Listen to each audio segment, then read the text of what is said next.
If you've been given a USB stick with settings on it for your Blendtec Spacesaver, Connoisseur or Stealth blender and you need help using it, this video is for you.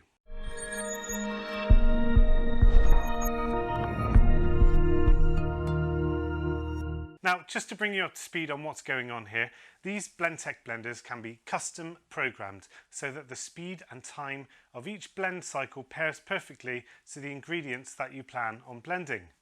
This helps make things more efficient for you and improves the consistency of your recipes for your customer. These settings are created using Blendtec's online portal and a USB stick. I have a whole tutorial which covers how to do this in the description below, but I'm going to guess that you're here because that bit's already been taken care of.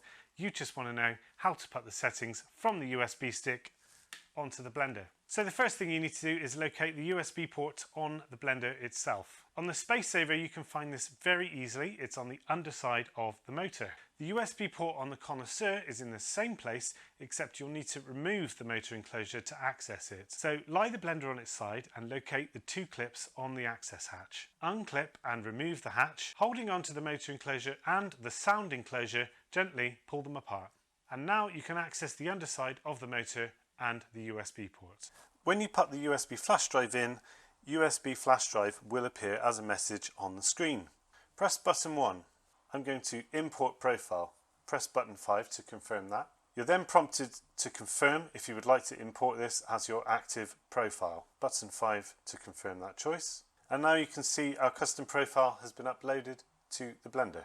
If the message USB flash drive doesn't automatically appear on the screen when you insert the USB stick, then you'll need to manually access the menu by pressing and holding buttons 2 and 4. Then navigate through the options using button 1 until you get to USB flash drive. Similarly with the Stealth blender, insert the USB stick once the blender has booted up and then you should automatically see the message import profile. Then you can use the down arrow to scroll through the options and the check mark to confirm a choice.